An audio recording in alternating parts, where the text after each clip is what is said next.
How's it going, Reef Keepers? Hope everybody's doing well. I have not made like a YouTube video outside of tank updates or sale announcements in quite a while. So it almost feels strange. My kid's with her grandmother for a couple hours, and I got a bunch of papers to grade and some other random stuff to do around the house, but I really feel like I've neglected the channel, and I really wanted to, kind of get back into things as much as I could, even though summer, as I've explained before, is, a really dicey time for me to make videos. Because my wife works a typical 8 to 5. I'm doing online teaching all summer, so I'm with the kid all day, and it's really hard with a little kid to, create YouTube content. It's just very, very distracting, right? They are demanding, there's no doubt. So, um, I am gonna kind of get back into the swing of things by focusing on my favorite part of reefing, which I understand should be this, right? And I truly love that. But this is where I spend the majority of my time is down here under this or over in, my water and dosing cabinet. You guys know, like, I'm pretty much, my heart and soul is in equipment. And I feel like it's just been a while since I've, done a deep dive into an area of my tank, especially an area of my tank that's equipment heavy, right? Um, and the last quote unquote grand sump tour that I did was a long time ago, and my sump is ever changing. Every month I change something in here. So like in a month, this video will be outdated. There'll be a couple different things going on down there. So I figure I'll walk through it. And by the way, full disclosure, this is not going to be a short video, right? It's not, I don't know how long it'll be, but it's not going to be short. And I'll just take this one step further and say, from now on, most of my videos probably aren't going to be very short, unless like the nature of them dictates they be short. I'm kind of tired of like playing the "this is what YouTube wants" game. I never really played it hard, but like it's really hard to make people invest in a YouTube video, like if it's long. And I don't really care anymore. I just talk a lot, and I like talking about reefing, and it brings me joy. And so like you guys can probably expect longer videos going forward. I'm just gonna do this whole YouTube thing on my terms now. I made like $38 on it last month. It's not like I'm making money on it or anything.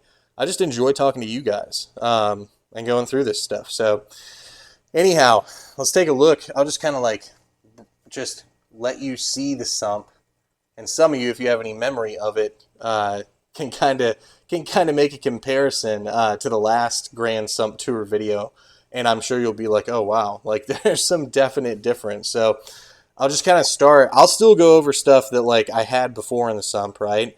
But I'll just go through like starting where the water comes in, right? I have basically an empty chamber here. I actually drip my dosing lines drip into this section. And I have it like that because I don't really have like a reliable, stable other place in the sump to be dripping that stuff. And I don't want to drip it like directly into my skimmer by like mounting it on the side over here or anything like that. So I drip it into this first, compartment, so to speak. And this first compartment is sort of like a weird cryptic zone. Like you can see like the sponges that are growing in here, and there's all kinds of like tube worms and stuff. I've got bristle worms that live down in a little tiny layer of silt in the bottom of it. And I've really resisted like cleaning my sump because look at the sponges that grow in here. See all those? And I just figure like that's got to be good, right? They got to be serving a good purpose. I don't have like a big layer of silt built up or anything in here, so I just kind of like let my sump be like its own natural quasi refugium for sea life.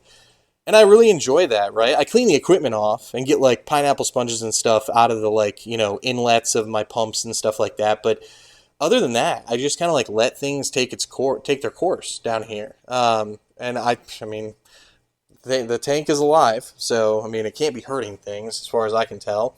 Um, my newest piece of equipment is actually right here in the next portion. So I'm taking the cover off for you. This is an IC Live 4-inch drop-in filter roller, and it's a manual roller. So every morning I wake up, have a cup of coffee, and then I come over here, do like a check of all the equipment in the sump, and then I just crank this thing and get fresh roll going on that. And it's been working great. It does, by the time I wake up in the morning, it like I can see the water's come up and is spilling over just a little bit. And again, that doesn't really bother me. Like, it doesn't really bother me that a little bit of, whatever gets through, because I'm just approaching this sump with like a laissez-faire attitude now. Like, I do my best, and I just like try new equipment as I want to try new equipment.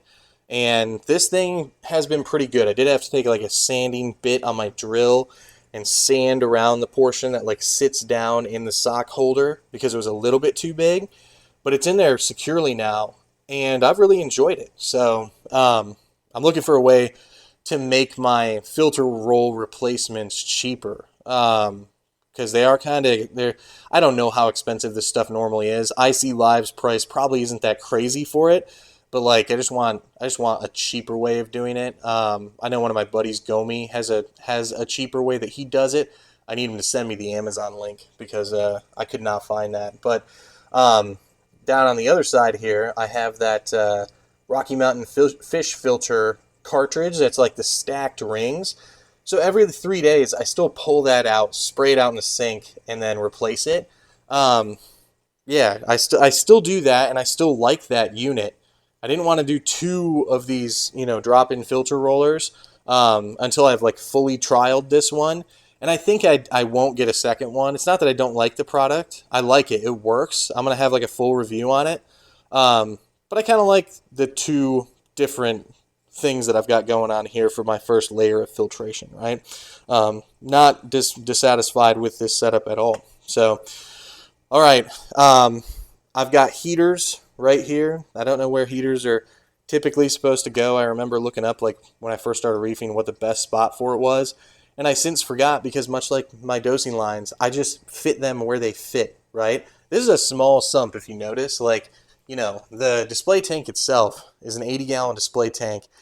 And then the sump, so it's a 110-gallon system, right?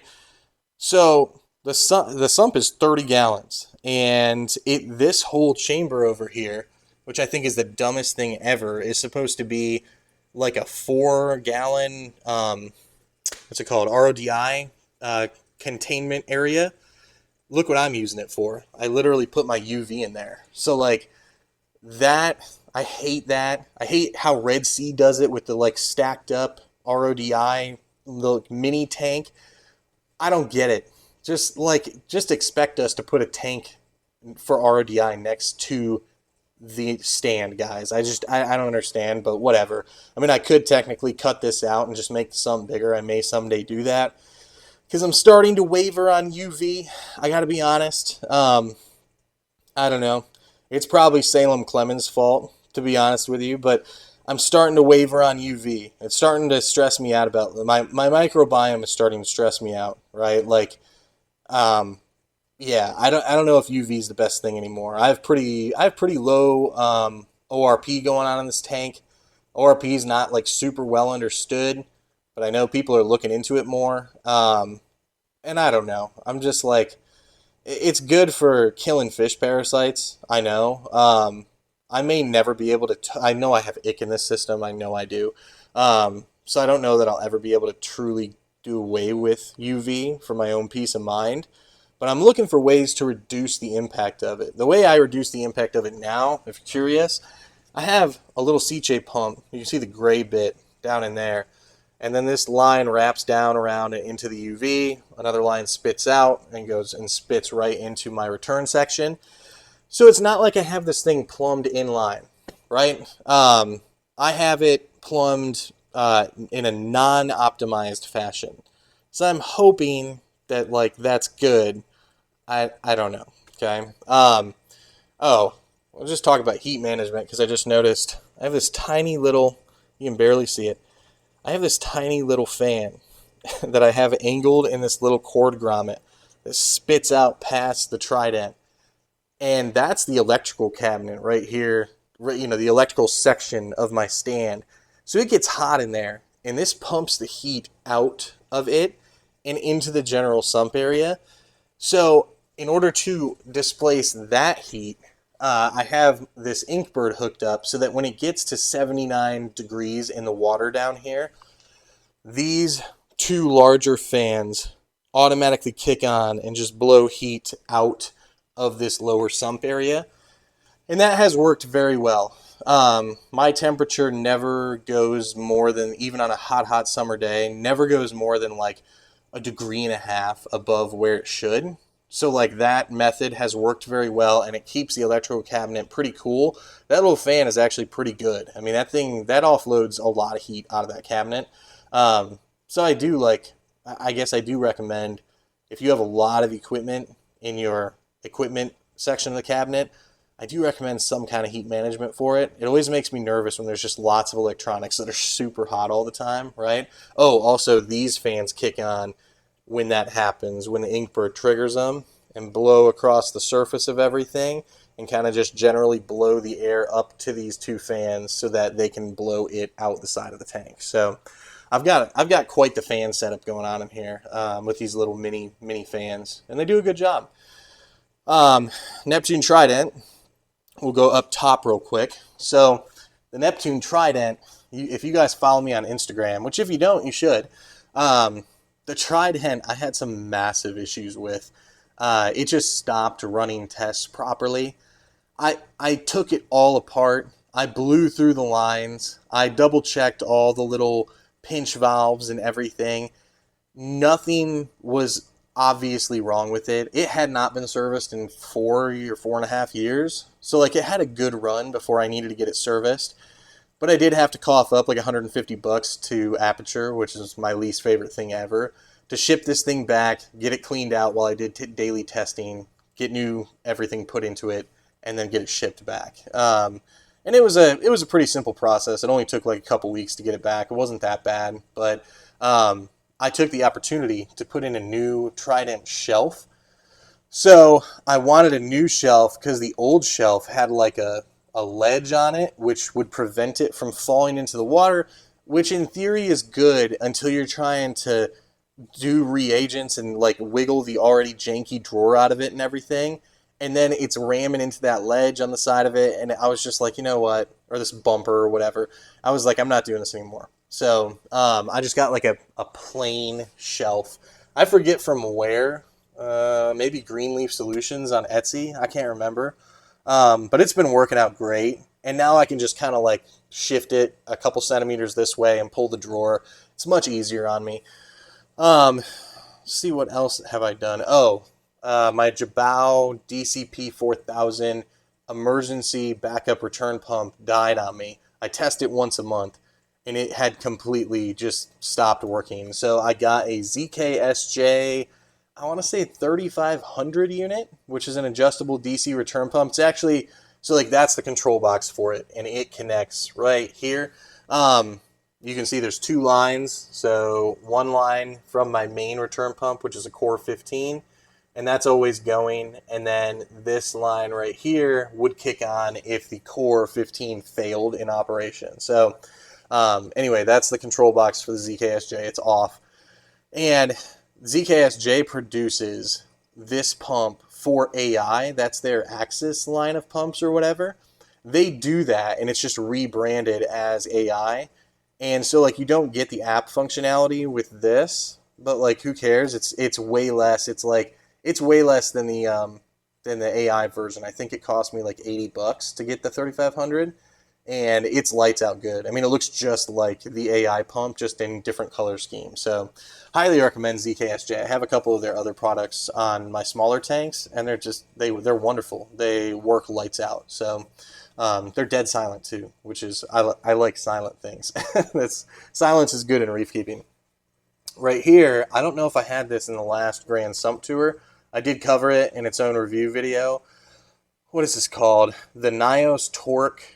I believe I have the 1.0 chamber. It's like the maybe not the smallest chamber, but the one up from that. And I'm just running GFO in it. You can see it dancing a little bit. I know somebody in the comments is going to be like, you're not supposed to have your GFO dancing like that. I actually find that it's more effective in this one to have it dancing like a little bit, not crazy. But I've noticed it be more effective. I use the Nios, what's it called? I can't remember, but it's Nios. I believe it's Nios brand GFO, and it works quite well. I love this unit. By the way, you should watch the review on it if you think that these are terrible, because this is the G2 version and they're not terrible anymore. Nios took care of all the issues that were plaguing the G1. So everybody thinks that these are terrible, and they're not. Reef Dork kind of caught on to this too. He's covered the G2 reactor, and he's like, this thing's great. And he's right. The G2 is like a lights out good product, and I hope it doesn't go away because of how bad the G1 was. Everybody, and they look the same, so everybody thinks that this is like a terrible unit. It's not. It's great. Same skimmer. Every time I go to upgrade my skimmer, I'm like, oh, I should get this $400 skimmer. This is a what's it called? Curve 5 from, oh man, what's the company? I can't even remember Bubble Magus. So a Bubble Magus standard Curve 5, not even with the upgraded CJ pump in it. This is like a Rock SP1000 pump. Never even heard of it. It's been a rock. It's been rock solid. Thing's been great. I clean it out like every 4 months or something like that. Even if it's not showing signs of like chugging or needing any kind of help, I still clean it out, because why not? I'm pretty crazy about maintenance, as some of you know. And you can see, I mean, this is like 1 day skim it, and it's definitely generating good skim. So yeah, I have nothing more to say about it. My first video on YouTube ever, I think, was me reviewing this skimmer, and my review hasn't changed. It just works, right? I mean, mileage may vary, but for me, this thing's been rock solid. So what else we got here? Oh, I guess I should mention I do draw outside air, so that's what this line is here. It's drawing outside air into the skimmer to help the pH situation, which my pH has been great. Control stuff. You can't see it back here, but I do have an osmolator from Tunes. I think that's how you say it. So the osmolator's been great. That's another like 4 or 5 year product that's just been like running lights out for me. I like scrub it with a scrub brush every now and then. It's never failed me. It's really good. These are I have Neros up in the top portion of the tank here. There's one right there. There's a Nero 5 on the side. So those are the Nero control boxes, which I think are great. I love the low profile. I'm still running so I replaced the control box portion, because after 5 years I started to have issues with my Helio PTC heating system, but it was like lights out for 5 years. And by the way, the heating elements are still like just flawless. They show no signs of any kind of problem. But I did have to replace the control box. It was starting to get a little wonky. It would just kind of like get confused if it had been on for days. And I would need to like turn it off and turn it back on to sort of like reset its brain or whatever. So when things start happening like that with a heating component, it's like, all right, you better replace that component. So I replaced that. Hopefully I get another 5 years out of it. That was well worth the money.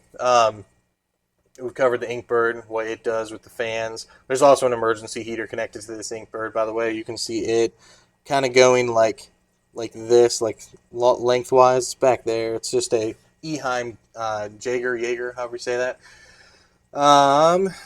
Cordage, man, I had a video that I put out a while back about cord management, and kind of what I've settled on with cord management, the long and the short of my cord management, is that I'm trying to logically group stuff. So I try to like push cords into back corners, right, and kind of bunch them together. This big run of cords that goes through the middle that would not fit into this cord channel because it's already full, I wrapped them all and just put a nail in and set it on top of it so that it wasn't hanging down over the control boxes.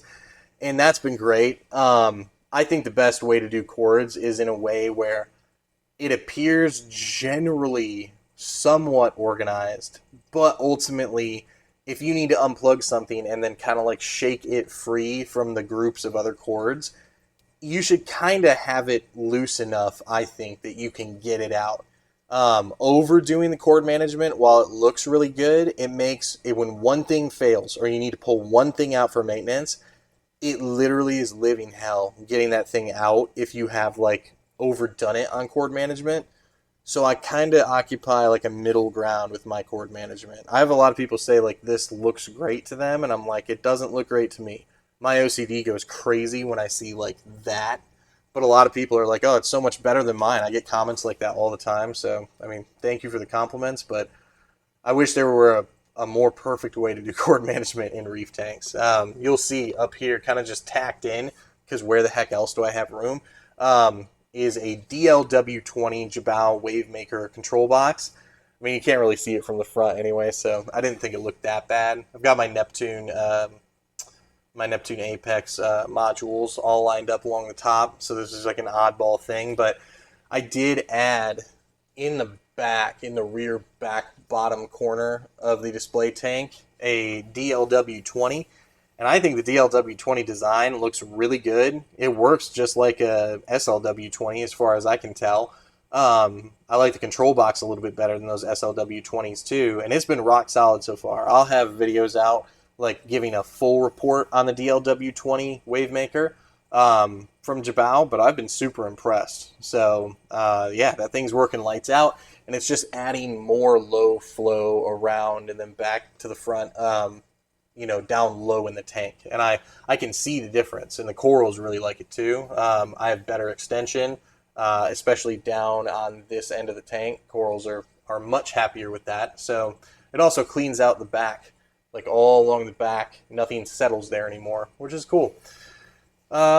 See what else I have in here. This right here is for automatic water change that goes to one of my Neptune dose units.